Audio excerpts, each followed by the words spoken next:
करते हैं विटामिन की। सामान्य विज्ञान का छोटा सा टॉपिक है, पर है बड़ा इम्पोर्टेंट। सामान्य विज्ञान वाली हर परीक्षा में इससे सवाल मिल ही जाता है। दोस्तों, जैसे गाड़ी को पेट्रोल और डीजल चाहिए, वैसे ही हमारे शरीर को कार्बोहाइड्रेट, वसा और प्रोटीन की जरूरत होती है। गाड़ियाँ पेट्रोल पंप जाती हैं और हम रसोई। पर क्या पेट्रोल डीजल काफी है? नहीं। गाड़ियों को engine oil, brake oil, steering oil और कूलेंट जैसी चीजें चाहिए होती हैं। हालांकि गाड़ी चलने के लिए ये चीजें नहीं चाहिए, लेकिन अगर ये गाड़ी में न हो तो गाड़ी बस कुछ देर ही चलेगी और इंजन जवाब दे जाएगा। यानी कि ये चीजें उतनी मात्रा में नहीं चाहिए जितना पेट्रोल और डीजल, पर इनकी कुछ क्वांटिटी होना जरूरी होता है। साथ साथ रजनीगंधा, ओल्ड मोक, देशी इत्यादि चीजों की भी आवश्यकता होती है। तो आइए बात करते हैं विटामिन की। विटामिन शब्द दो शब्दों से मिलकर बना है, वीटा तथा एमीन। वीटा का लैटिन में अर्थ होता है जीवन तथा एमीन कार्बनिक पदार्थ होते हैं। विटामिन शब्द फंक द्वारा दिया गया था और विटामिन की खोज ल्यूनिन तथा होपकिन द्वारा की गई थी। विटामिन जैव रासायनिक क्रियाओं में उत्प्रेरक और नियंत्रक का कार्य करते हैं। शरीर को इनकी बहुत कम मात्रा में आवश्यकता होती है। विटामिन शरीर में नहीं बनते, अतः हमें बाहर से ग्रहण करने पड़ते हैं और भोजन ही इनका स्रोत होता है।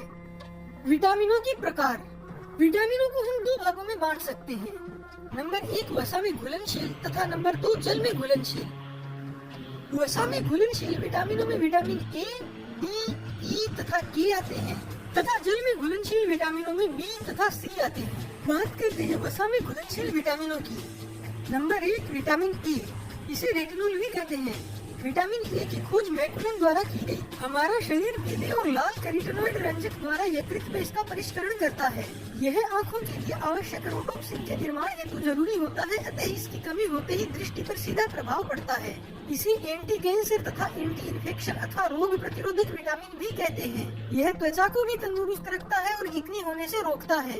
इसकी कमी से रतुंध यानी निक्टेलोपिया, शुष्क कॉर्निया यानी जीरोप्थेल्मिया इत्यादि रोग हो जाते हैं। शिशुओं की सामान्य वृद्धि विटामिन ए की कमी से रुक जाती है और अंधापन शिशुओं में उत्पन्न हो जाता है। विटामिन ए के स्रोत गाजर, मक्खन, योग, दूध, पपीता, पालक, कोड लिवर ऑयल इत्यादि होते हैं। हमारी यकृत में अतिरिक्त विटामिन ए का भंडारण भविष्य के उपयोग के लिए होता है। विटामिन डी कैल्सिफेरॉल जो दूसरा वसा में घुलनशील विटामिन है। विटामिन डी की खोज होपकिंस द्वारा की गई थी। इसे सनशाइन अथवा एंटी रिकेट्स विटामिन भी कहते हैं। इसका संश्लेषण त्वचा द्वारा सूर्य के प्रकाश की उपस्थिति में कोलेस्ट्रॉल से किया जाता है। यह कैल्शियम के अवशोषण में सहायक होता है, अतः हड्डियों के निर्माण हेतु आवश्यक होता है। विटामिन डी की कमी से बच्चों में रिकेट्स और वयस्कों में ओस्टियोमेलेसिस रोग हो जाता है और इन रोगों में हड्डियां कमजोर हो जाती है। विटामिन डी गर्भ निरोधक दवाओं द्वारा नष्ट हो जाता है। विटामिन डी के प्रमुख स्रोतों में दुग्ध उत्पाद शामिल हैं। वसा में घुलनशील अगले विटामिनों में है विटामिन ई। विटामिन ई को टोकोफेरोल भी कहते हैं। इसके अन्य नाम एंटी स्टेरिलिटी और ब्यूटी विटामिन है। यह त्वचा से निशान और झुर्रियां हटाता है। विटामिन ई की कमी से बांझपन, गर्भपात, पेशियों की कमजोरी और त्वचा की अस्वस्थता हो जाती है। विटामिन ई त्वचा के लिए सबसे महत्वपूर्ण विटामिन है। विटामिन ई प्रमुखतया वनस्पति तेल, बादाम, मूंगफली, अखरोट इत्यादि से प्राप्त होता है। और अब वसा में घुलनशील अंतिम विटामिन के। विटामिन के को फाइलोक्विनोन भी कहते हैं। इसका अन्य नाम एंटी हीमोरेजिक विटामिन भी है। यह अंत में पाई जाने वाली सहजीवी जीवाणुओं द्वारा संश्लेषित होता है। यह विटामिन प्रोथ्रोम्बिन के निर्माण हेतु आवश्यक होता है, जो रक्त बहने पर थक्का निर्माण में सहायक होता है। अतः इसकी कमी से चोट लगे स्थान पर थक्का नहीं बनता। विटामिन के हरी पत्तेदार सब्जियों, सरसों, मूली, गेहूं, जौ, पालक, चुकंदर, जैतून तेल इत्यादि से हमारे शरीर को प्राप्त होता है। अब बात करते हैं जल में घुलनशील विटामिनों की। जल में घुलनशील विटामिनों में विटामिन बी और विटामिन सी प्रमुख है। विटामिन बी बहुत सारे वाइलाम ग्रुप है, यानी vitamin B1, B2, B3, B4, B5 ऐसे अनेक विटामिनों का समूह है। आइए इसमें से महत्वपूर्ण विटामिनों को जानते हैं। विटामिन B1, इसे थायमिन के नाम से भी जाना जाता है। इसके अन्य नामों में एंटी बेरीबेरी अथवा एनुराइन विटामिन बी है।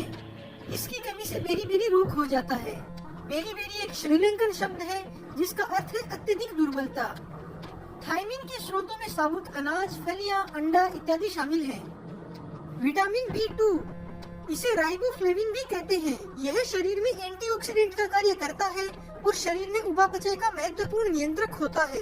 राइबोफ्लेविन की कमी से किलोसिस यानी कि मुंह के घाव, मुंह के छाले, पाचन में अनियमितता और मानसिक तनाव इत्यादि हो जाते हैं। विटामिन B2 के स्रोतों में दूध, मांस, अंडे, हरी सब्जियां और दाल इत्यादि हैं। विटामिन B5 इसे नियासिन भी कहते हैं। इसका अन्य नाम निकोटिनिक एसिड भी है। इसकी कमी से पेलिग्रा रोग हो जाता है। पेलिग्रा का अर्थ होता है खुरदरी त्वचा। पेलिग्रा को 4D डिजीज भी कहते हैं। 4D means dermatitis, diarrhoea, dementia और डेथ। डर्मेटाइटिस में स्किन में सूजन आ जाती है तथा यह खुरदरी हो जाती है। डायरिया में लूज मोशन होते हैं। डिमेंशिया में मति भ्रम होता है और डेथ यानी अंत में मरीज की मौत हो जाती है। विटामिन B3 इसका दूसरा नाम पेंटोथेनिक एसिड भी है। विटामिन B3 को यीस्ट फैक्टर या फिल्ट्रेट फैक्टर भी कहते हैं। विटामिन B3 की कमी से थकान, पेशियों में पक्षघात, बालों का सफेद होना तथा जनन क्षमता में कमी आ जाती है। विटामिन B3 वृक्क, लिवर, यीस्ट, दूध, अंडे, मांस इत्यादि से प्राप्त होता है। विटामिन B6 इसका दूसरा नाम पायरिडोक्सिन भी है। पायरिडोक्सिन ट्यूबरकुलोसिस यानी टीबी के उपचार में उपयोगी होता है। यह आंत में पाए जाने वाले सहजीवी जीवाणुओं द्वारा संश्लेषित होता है। इसकी कमी से रक्त की कमी, सुबह चलने में कठिनाई तथा एंटीबॉडी संश्लेषण में कमी आ जाती है। विटामिन B7 इसे बायोटिन भी कहते हैं। इसका दूसरा नाम विटामिन H या anti egg white injury factor भी है। यह वसा निर्माण में सहायक होता है। इसे सल्फर विटामिन भी कहते हैं। इसकी कमी से त्वचा रोग, बालों का झड़ना तथा कमजोरी हो जाते हैं। यीस्ट, फल, अंडे, सब्जियां, गेहूं, चॉकलेट, मूंगफली इत्यादि विटामिन B7 अर्थात बायोटिन के प्रमुख प्राप्ति स्रोत हैं। विटामिन B9 को फोलिक एसिड भी कहते हैं। इसके अन्य नामों में फोलिसिन अथवा विटामिन M प्रमुख है। यह आरबीसी के निर्माण तथा डीएनए के संश्लेषण में सहायक होता है। फोलिक अम्ल रक्त निर्माण में सहायक होता है। यह गर्भ में पल रहे बच्चे के तंत्रिका तंत्र को भी स्वस्थ रखता है। इसकी कमी से मैक्रोसाइटिक एनीमिया नामक रोग हो जाता है। हरी पत्तेदार सब्जियां, एस्परगस, चुकंदर, दालें, सूरजमुखी का तेल इत्यादि इसके प्रमुख स्रोत होते हैं। विटामिन B12 इसे साइनोकोबैलेमिन भी कहते हैं। इसे एनीमिया नाशक कारक या आरबीसी निर्माण फैक्टर भी कहते हैं। विटामिन B12 ऐसा पदार्थ है जिसमें कोबाल्ट पाया जाता है। यह आरबीसी के निर्माण तथा वृद्धि में सहायक होता है तथा इसकी कमी से पर्नीशियस एनीमिया हो जाता है। तंत्रिका तंत्र को स्वस्थ रखने के लिए इसकी आवश्यकता होती है। विटामिन B12 प्रमुख रूप से मांस, मछली, यकृत, दूध, अंडे, पनीर इत्यादि से प्राप्त होता है। विटामिन C इसे एस्कॉर्बिक एसिड के नाम से भी जाना जाता है। इसके दूसरे नामों में anti scurvy, anti viral, anti cancer, anti rabies vitamin इत्यादि नाम हैं। सामान्य धड़कन के लिए यह विटामिन जरूरी होता है।